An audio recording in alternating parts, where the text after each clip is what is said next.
Nosso coração bate forte, né?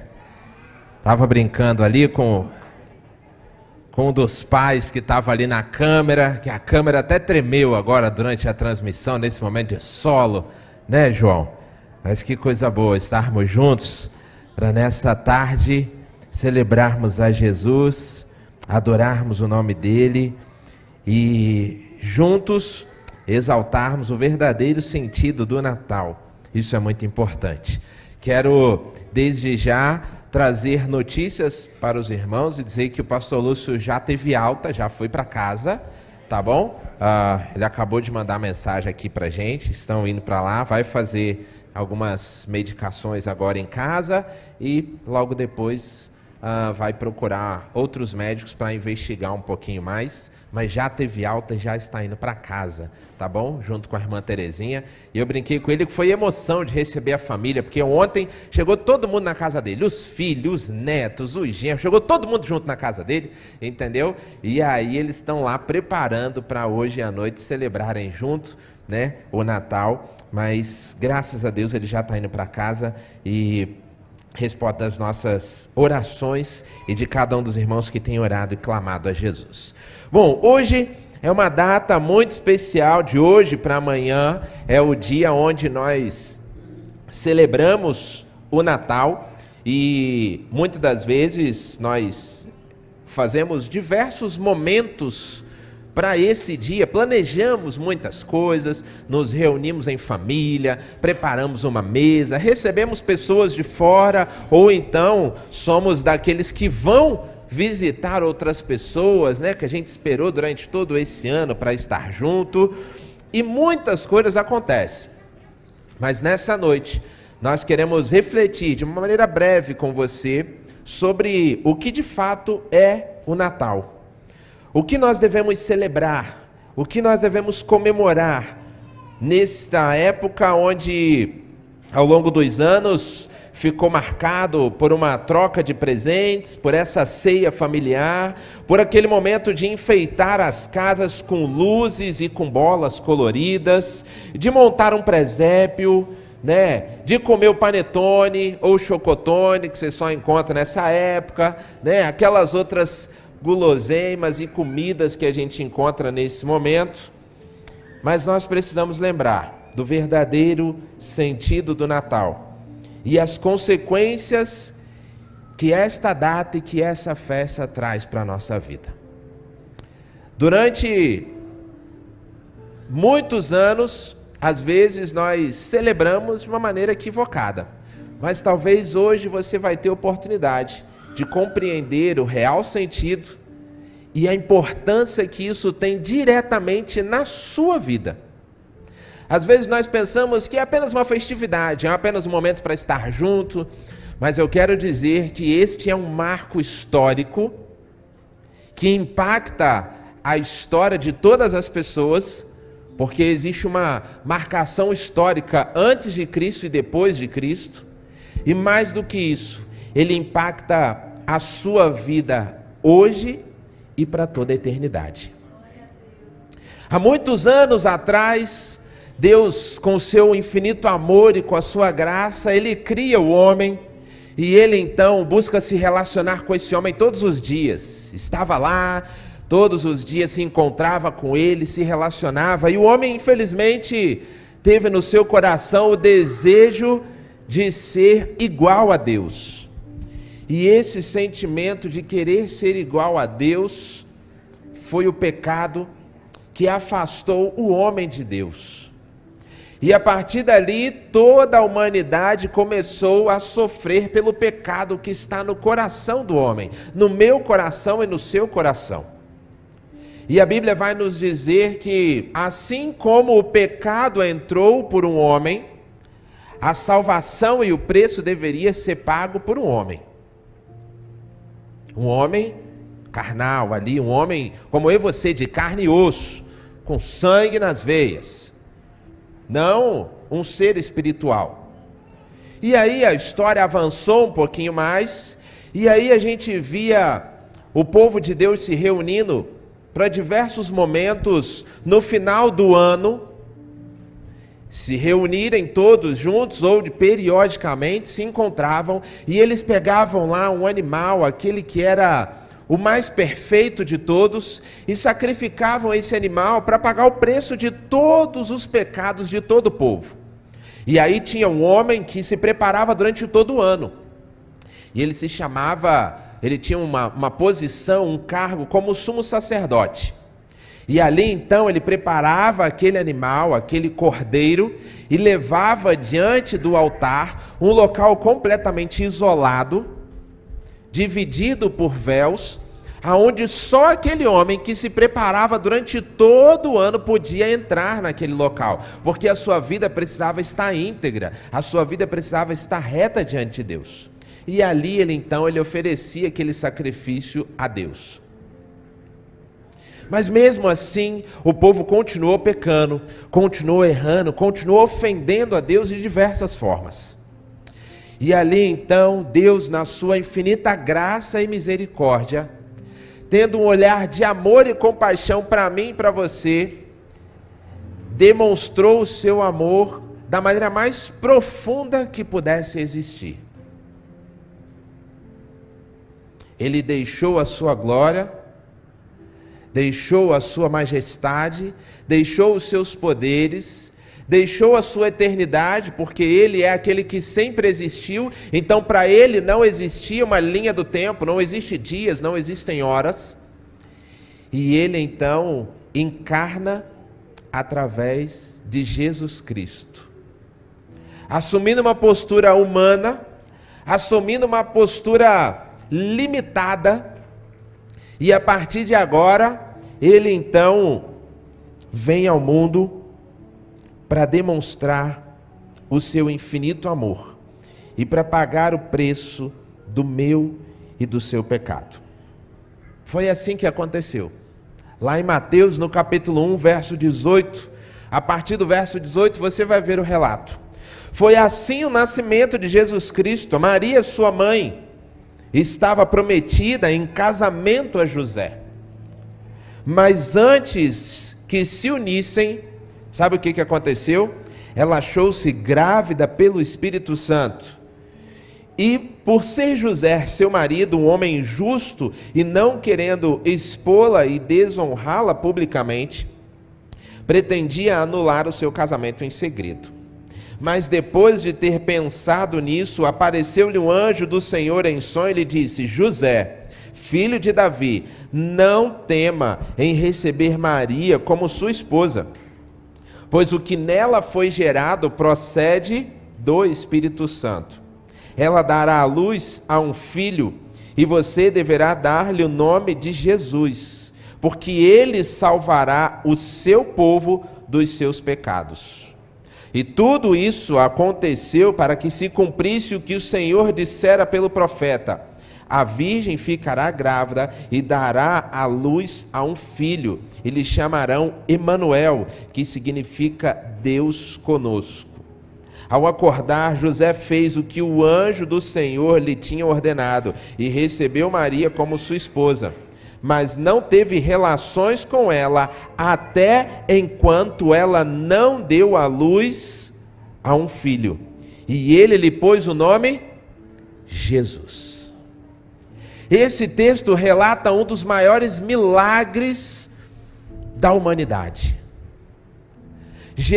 Deus, para demonstrar o seu amor, Ele envia o seu único filho, Jesus Cristo, para nascer de uma mulher, como um ser humano, mas deixa muito claro, e aí aqui entra uma questão teológica muito rápida.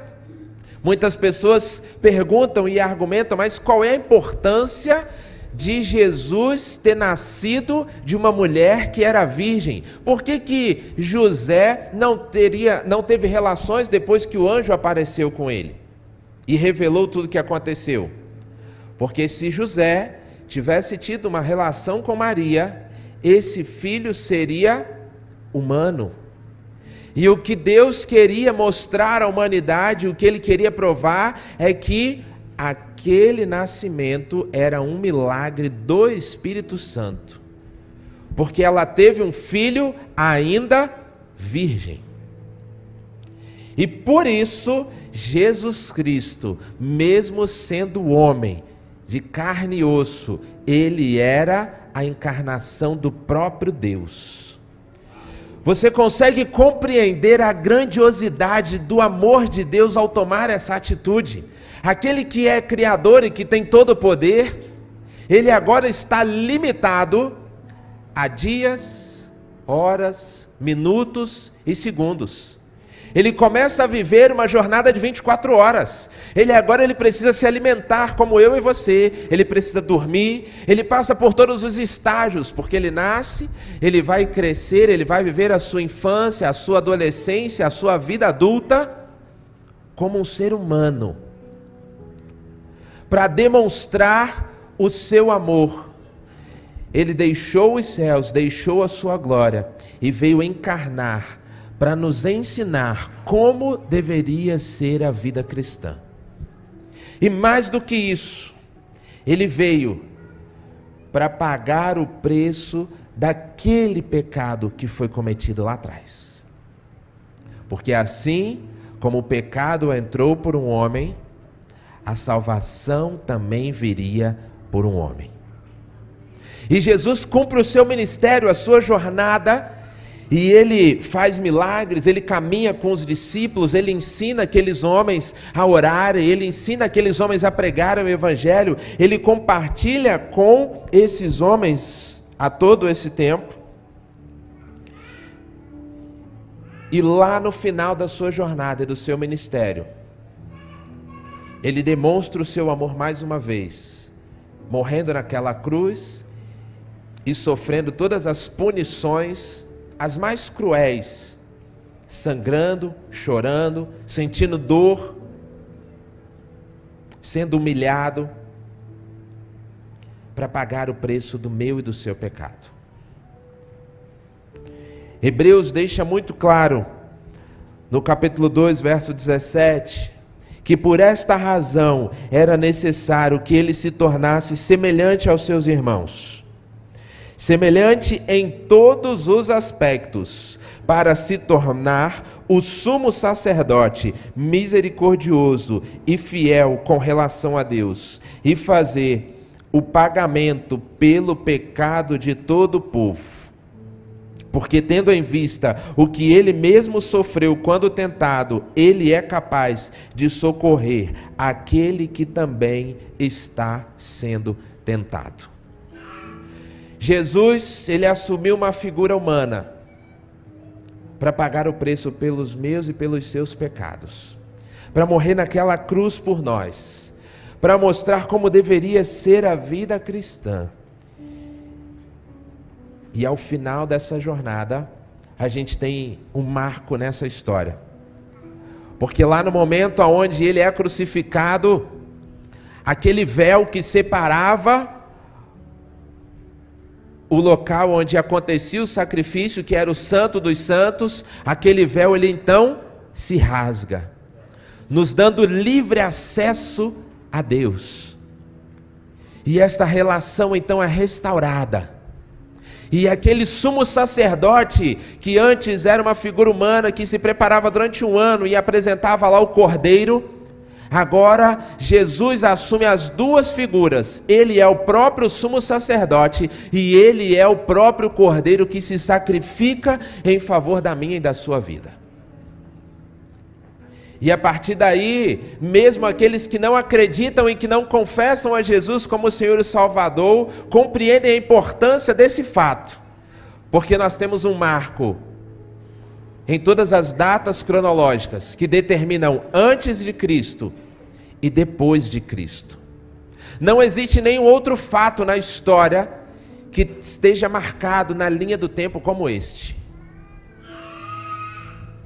E mais do que isso, o dia de hoje é um dia de Deus fazer um marco histórico na sua vida. Porque a nossa vida, ela também existe antes e depois de Cristo. Não há como ser a mesma pessoa, não há como ser a mesma criatura depois que nós conhecemos a Jesus. A nossa vida é uma quando nós não conhecemos, quando nós não entregamos, não reconhecemos o sacrifício de Jesus. E a nossa vida é outra quando nós reconhecemos e entendemos que esse sacrifício que aconteceu na cruz, Ele pagou o preço do meu pecado. Esse é o momento onde muitas das vezes nós fazemos diversas reflexões na nossa vida. Nós paramos para olhar o ano, nós paramos para avaliar tudo aquilo que nós vivemos, tudo aquilo que nós planejamos, e principalmente nessa semana agora, entre o Natal e o Ano Novo, isso se torna ainda mais intenso. Que a gente começa a fazer as nossas avaliações, a gente começa a pensar como nós vamos viver o próximo ano e o que nós vamos fazer no próximo ano. E esse é o momento também de avaliarmos a nossa vida cristã. Como foi a nossa jornada cristã nesse ano? E mais do que isso, é o momento de você avaliar e de você lembrar.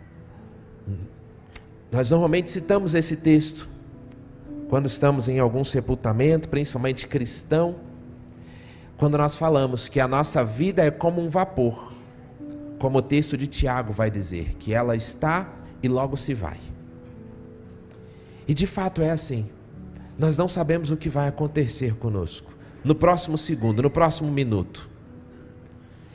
Mas esse marco histórico na sua vida, esse marco de transformação na sua vida, você pode fazer isso hoje, entregando a sua vida a Jesus, se arrependendo dos seus pecados e reconhecendo o sacrifício de Jesus na cruz.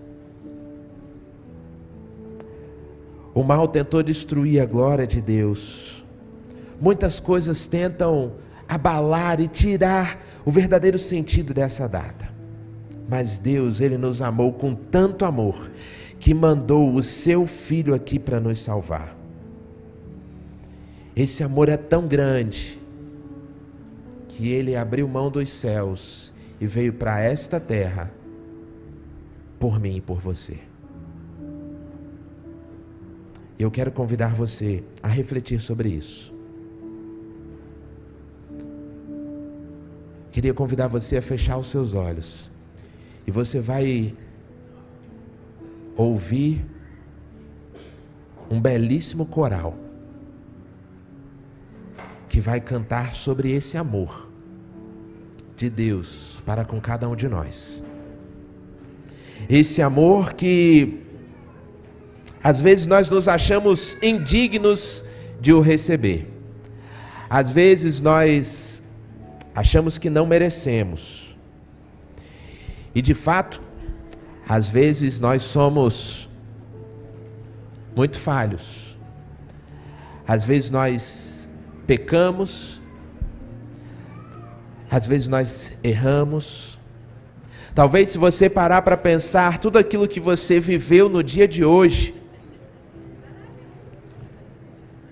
você já tenha ofendido a Deus em muitos momentos. Talvez você teve raiva no seu coração contra algum dos seus irmãos. Talvez você mentiu de alguma forma. Talvez você deixou sentimentos brotarem no seu coração que não agradam a Deus. Ou até mesmo alguma outra atitude. E às vezes o pecado ele é tão forte que às vezes nós não nos achamos dignos. Falamos assim, eu acho que Deus não vai perdoar, eu acho que isso não tem solução. Mas eu quero dizer que Deus é capaz de perdoar qualquer pecado. O que nós precisamos é reconhecer o sacrifício de Jesus.